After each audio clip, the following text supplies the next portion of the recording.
Yeah, we'll go to the next slide. Two of me is a little weird. And I think you'll admit that's not the happiest face I could do. But you know what? It's a screen cap, so I was like, sure, why not? That's me. Up, up. All right. So I was asked to kind of do a little speaking here, get the conference kicked off, kind of get you riled up before Robert goes. He's got all the meat. So I'll just see what I can pull up for the next 30 minutes or so. But no, I do have some things I want to talk about. So I've been in security for the last 12 plus years, and as many of you have probably seen, it is an amazing place to be in. You can't really predict what's going to happen next week. If you get bored, just wait a few minutes. Somebody will get breached. Something new will get discovered. There'll be a new type of an attack.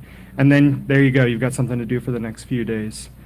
But after a decade more of doing this, you start to feel, I think, sad. Sad might be a good word. How many of you gone through the roller coaster? There's this period where you're like, this is amazing. We're doing all these cool things. Look at me, braking systems. And then you're like, oh dear God, we are in big trouble. And then you take the pivot. And you're like, we're just done. It doesn't matter what I do.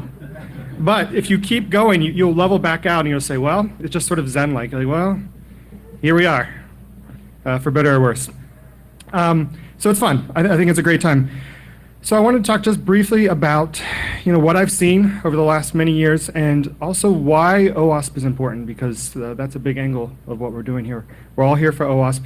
So let's do some of the raising the hands thing. It'll be the workout for the morning. How many people is this your first non-chapter OWASP event? Wow. Awesome. And how many of you are, let's see, developers? That's good. And then, I don't think it's developers but how many of you are security practitioners and not primarily developers? Okay, so we got about 50-50. Very cool. So that's great. So as others said, thanks for coming out here. I know it was a tough sell. Hopefully you can be convinced to stay at the event and not on the beach. What an amazing place, and what a great job that they've done setting this up.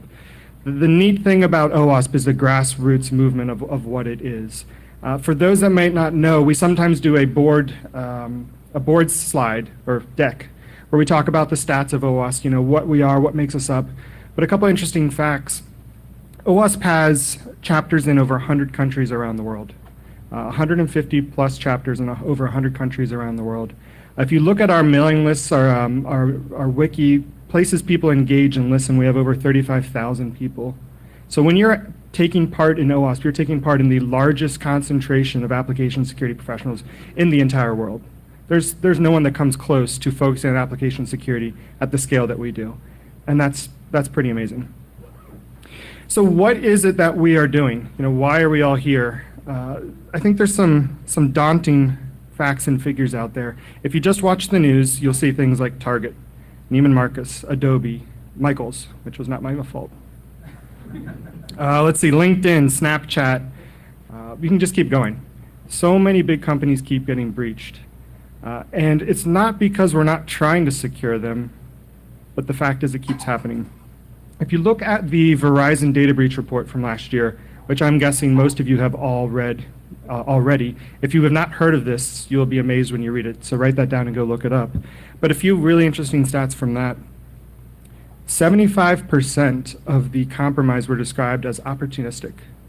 And they also use that same 78%, that the issues exploited were low difficulty. I think that's really powerful because we get wrapped up in a lot of different things when we think about security. The government angle, the term APT, and did anybody wince? They're all very interesting. But if we rat hole on these, is somebody, connected to my cell phone and turning it into something that's watching the room around me, that's neat and interesting. But when 75% of the breaches are opportunistic with low difficulty, we're not even closing the front door. Who cares if somebody's scaling in through the chimney? And this is a really big problem. So when we think about security, we really have to get back to what is the threat model? What is it we're looking at? Because we're sure not doing it well. So when I think about what's going on, we could keep saying, let's fix cross-site scripting, let's fix SQL injection. And that's good. We should. But I think we should start to turn that table and say, those issues are table stakes. Those are fundamentals. We have got to have those already addressed because the problems are bigger than that. So when I think about companies that I work with, I've done a lot of time in the Bay Area just talking with startups. What are they doing? How are they trying to approach security as they're building new companies? And one of the things that we have a lot of trouble with is just developing security programs. So it's great to try and get all the code fixed and this and that. But again, if you're pivoting down one path and just focusing on one isolated issue, you're missing the forest for the trees, or the reverse, however that saying goes. That seems to apply here. So one thing that I'd love to see us do more of here in OWASP also is work on saying what security programs work. So how many of you here are responsible for security programs in the company you're at? Yes, we need to get these people together. Because if you've looked on OWASP, have you seen any resources on how to do a security program? No, because we don't have it. And if we don't have it, the fact is nobody else out there really does either. And so everybody's just sort of winging it. And I think there's a lot more we can do, a lot better than that. The other thing that I've noticed is a lot of siloed security vision. Although we specialize in AppSec, we need to look broader than that, because let's look at the breach at Target, Neiman Marcus. So there may have been malware on a point-of-sale device. If we were just doing an AppSec program, would we say, well, it's malware, we don't concern ourselves about that? It's at the OS layer, so somebody else's problem. We've got to bring these teams together. One of the things I did at Mozilla that I found very, very effective is we had all elements or all levels of the security teams in one organization. So if it was an application issue or a services issue or the OS or the network, all those people worked together. So there was no, oh, it's somebody else in some other part of the org. You sit side by side with those people and make sure you're covering security top to bottom throughout the stack. That was very effective, and I think that is being lost in a lot of organizations. The other thing that I've noticed is the approach to security where we say, developers, here's how you code securely, please do that. And then mistakes happen and wonder, what happened? I think we're past it. I think we're past the time when we say, oh, well, the developers are dumb. That was a horrible time. That was a dark time for security. Just saying everybody else is not smart, because they turn around and say, well, you guys can't code either. You're just doing security. And they say our stuff's dumb. But if you think about the incentives, developers are building great apps. They are changing the world with what they build, and they are measured on what features they deliver and what code ships. So it's not really surprising that we say, hey, here's a whole bunch of time you can exert in something that doesn't even count towards what your actual goal is that you're measured on. So I think there's an alignment issue for one. But two, this paradigm of saying please code securely and try not to make mistakes is also the wrong approach. What I would love to see is situations where people have to make the right decision, and going down the wrong path, taking the horror movie and running down the dark stairs, is a lot harder. And what that means is, I think that at the top, I think we need to work on framework security. I think that when you code in an application, by default, it's going to do outputting coding for HTML if it's a template for viewing. And if you want to do anything different, you have to put in that big tag of, I'm trying to shoot myself in the foot. And that way, all of your systems will see that and flag that. Oh.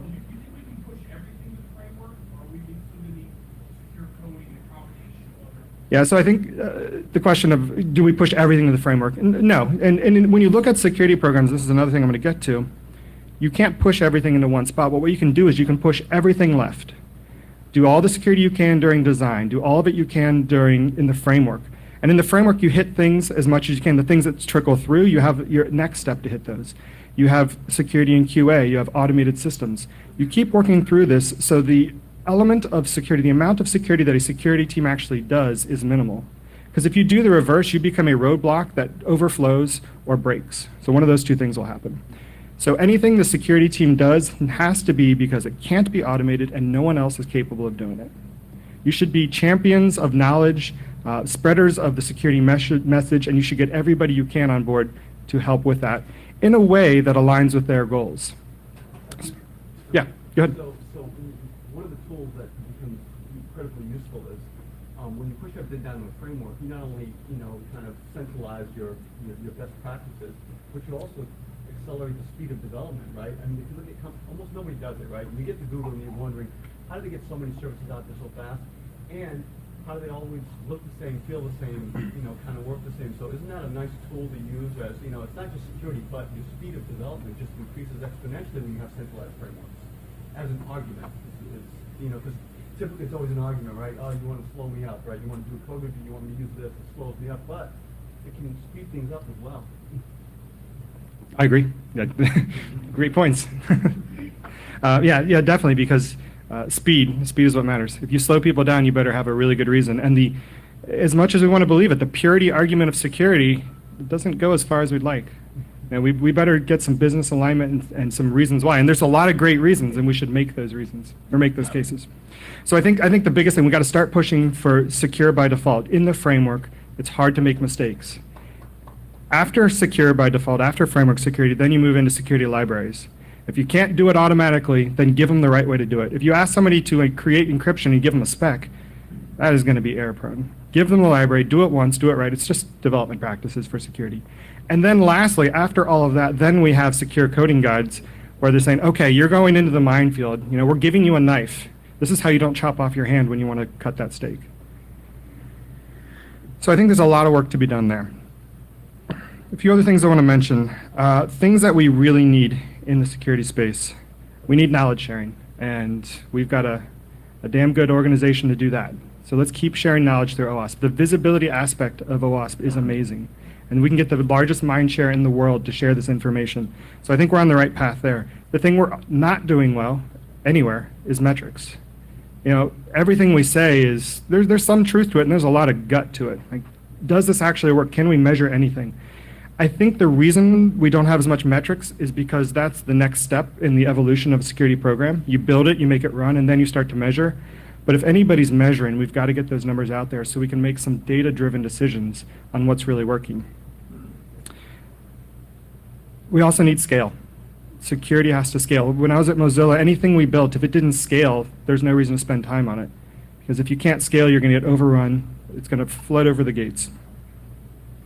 The other thing, when I talk with startups that are starting to build their security programs, there's not many of us out there, like security people, security-minded people.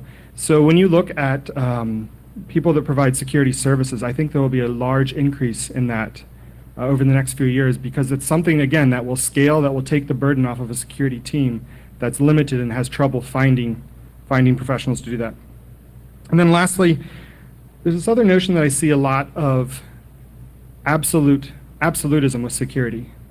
Like, this isn't good because it is not secure in this one situation. I think we need to get past that and say, in the grand scheme, let's look at practicality and let's look at threat models. If you took this group and we said, let's make a car, that car wouldn't move.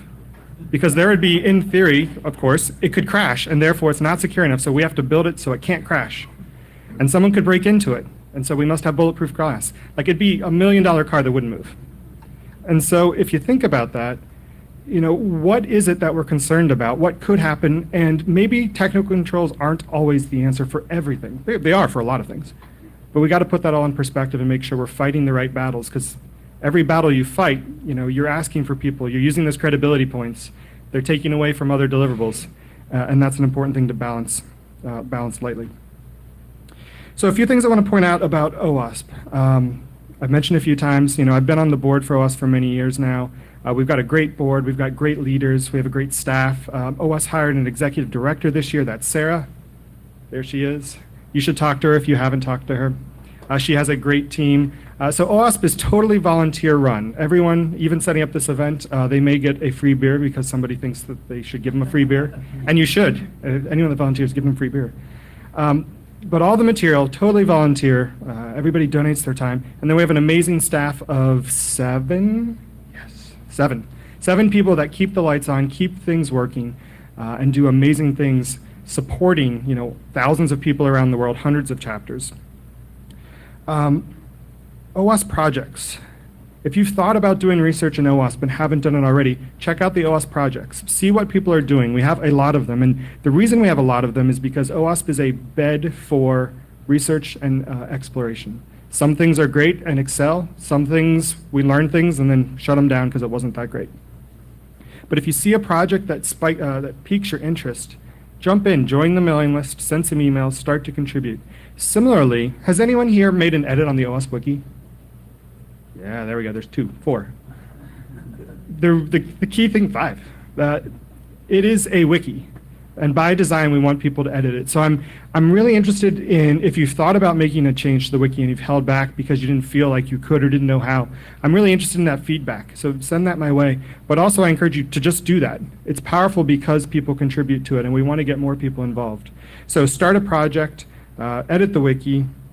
A few projects to call out. We have secure coding guidelines. There's a bunch of cheat sheets that are really powerful to tell you exactly how to do things in a very concise manner. The Z attack proxy is very popular, made by Simon and team, including Google Summer of Code projects. The CISO guide. I mentioned frameworks. I am starting a framework security project, so if that's interesting to you, please jump on. Join your local chapter. Again, there's a bunch of them. How many people here are from outside of California? Well done. That's awesome. So you have chapters in your areas. Join them. Send your team to these events. They're free, the chapter events. They're a great way to network, a great way to meet new people, hear good talks. So I ask a few things as you think about the rest of this conference. Think about how you can share and promote this information. The great thing about OWASP is there's really no ulterior motive. We just want to make the world better and more secure. It's nice to be involved with that do-good spirit in a relatively scary world in this space. So share and promote that information. Engage with your local chapter. Send people to them. Find out how you can help them out. It's amazing what donating a room and $200 of pizza. You'll get the top security talent in your city, in your room, just by doing that. And we've done that in the Bay Area. I started doing what we call social hours, meet and greets, just to get security people to see each other and have the hallway con, because a bunch of you will enjoy the talks, a bunch of you will enjoy what happens outside the talks. So we do that every month in the Bay Area. And just by word of mouth, I've booked out every month for 6 months, because every company wants to have that security talent just be in their space. Whether or not they get any of them, they can steal any of them to work for them, just having them there is important. And lastly, contribute. People have started off in a lot of different paths. Volunteer to speak at a chapter event. Talk about what you're doing in your security programs at your companies, what's working, what's not, what's your challenges. Submit to speak at these events. The reason OWASP is great is because all the people contribute their knowledge, and we can all learn from that. So that's everything I had. Please catch me afterwards if you have questions, thoughts, anything I can share with you. I'm super excited that you're all here. I really do think OWASP is an amazing organization, and it's the people and the volunteers that make it that way. Thank you.